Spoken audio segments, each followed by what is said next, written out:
Shalom Bapak Ibu Saudara yang dikasihi oleh Tuhan.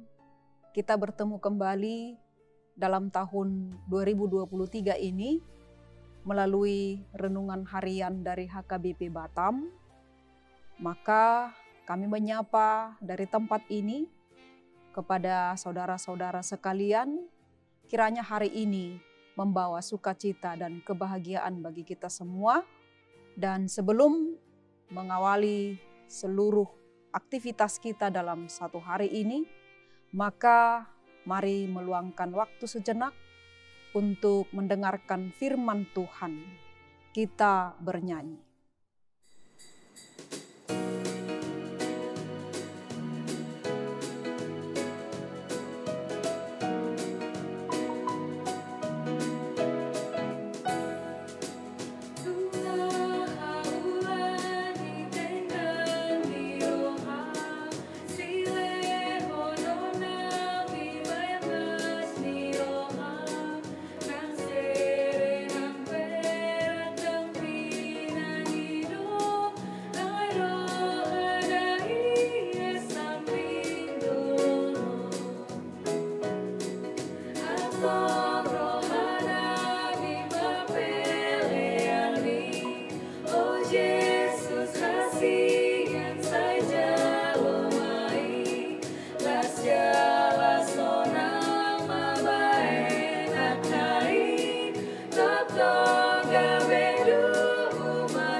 Kita berdoa.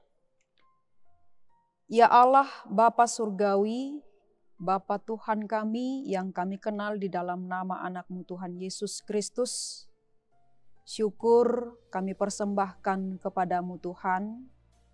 Engkau masih memberikan kami napas kehidupan dan juga kesempatan dan waktu untuk dapat bertemu kembali dalam persekutuan kami, dalam renungan harian yang disiarkan dari HKBP Batam.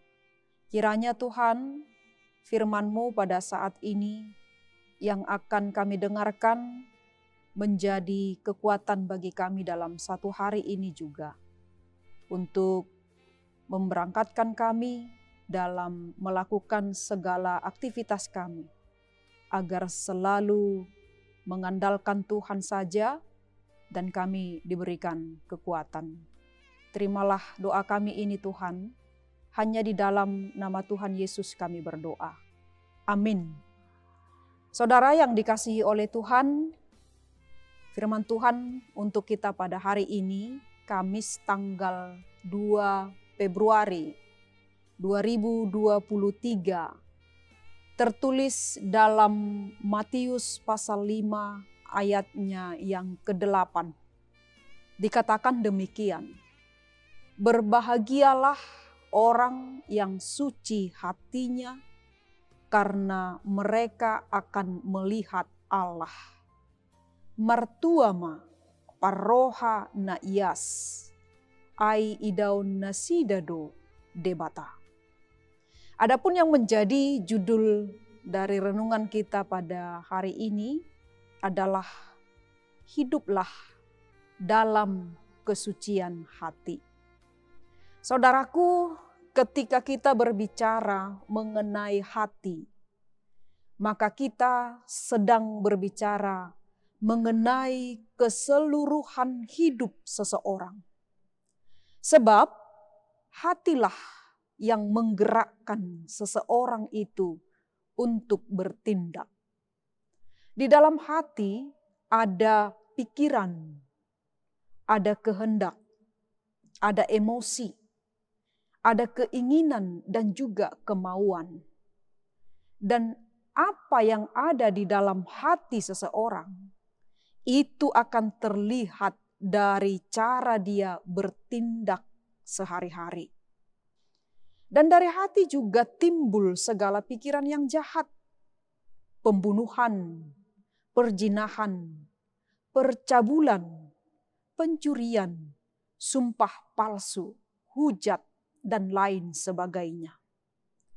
Dan apakah kita menaruh dendam kepada orang, atau apakah kita menyembah Tuhan karena mengingini sesuatu atau karena mengasihi Dia dengan sungguh-sungguh?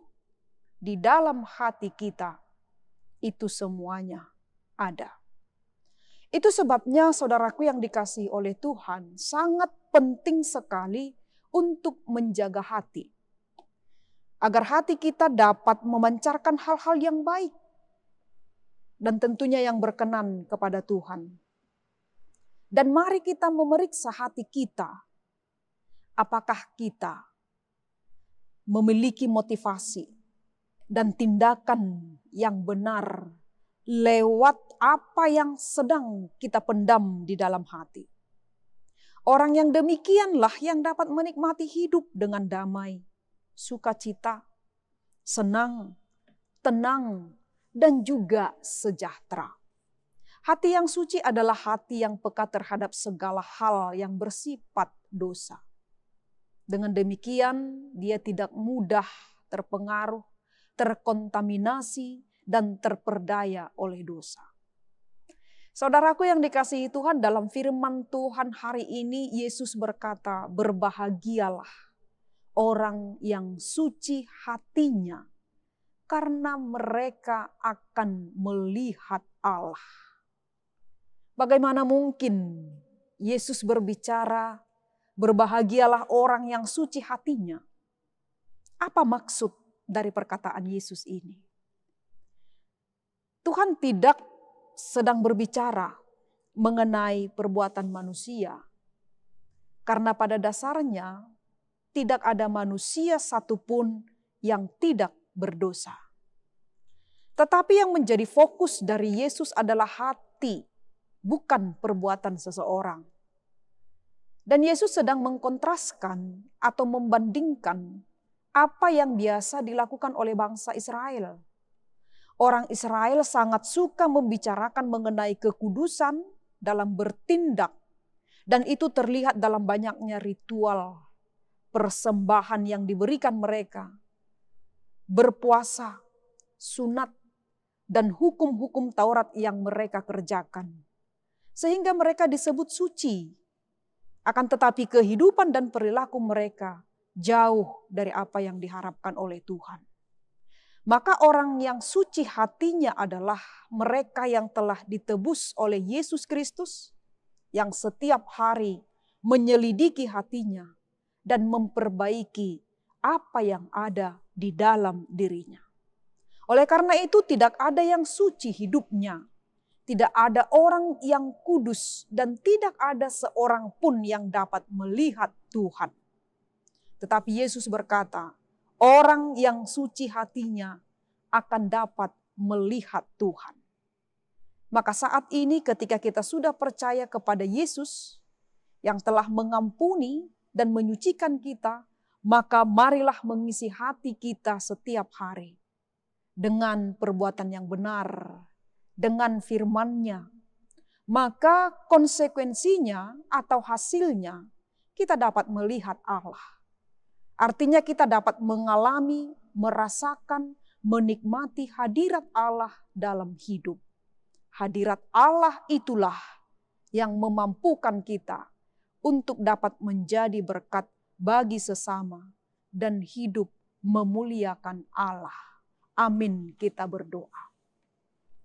Terima kasih ya Allah, Bapa Tuhan kami, atas firman-Mu pada saat ini, yang mengajarkan kepada kami untuk dapat hidup di dalam kesucian hati, melalui perbuatan kami, dan segala bentuk apapun yang ada di dalam pikiran dan hati kami, agar selaras sesuai dengan kehendak Tuhan, sehingga kami boleh menikmati anugerah Tuhan, berkat Tuhan di dalam kehidupan kami.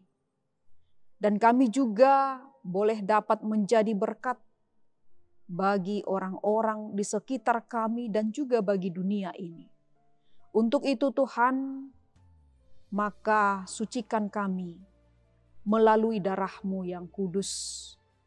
Agar setiap perbuatan kami, perilaku kami, boleh disucikan melalui darah-Mu. Dan kami juga menyerahkan kehidupan kami dan orang-orang yang kami kasihi dimanapun mereka berada pada saat ini. Dalam melakukan pekerjaan kami juga, kiranya berkat Tuhan selalu mendiami kehidupan kami. Dan Tuhan juga membimbing dan menjaga kami, menjauhkan dari segala bahaya, dan memberikan kami kesehatan. Sehingga dalam satu hari ini, kami boleh menjalani hari ini Tuhan dalam sukacita, dan kami juga dapat menyelesaikan pekerjaan kami seturut dengan kehendak Tuhan. Ampuni kami Tuhan dari segala dosa pelanggaran kami, hanya di dalam nama anak-Mu Tuhan Yesus Kristus. Terimalah doa kami ini. Anugerah dari Tuhan kita Yesus Kristus, kasih setia dari Allah Bapa, serta persekutuan dari Roh Kudus, kiranya memberkati kita hari ini sampai selama-lamanya. Amin. Saudaraku yang dikasihi oleh Tuhan, selamat beraktivitas bagi kita semua. Tuhan Yesus memberkati. Shalom.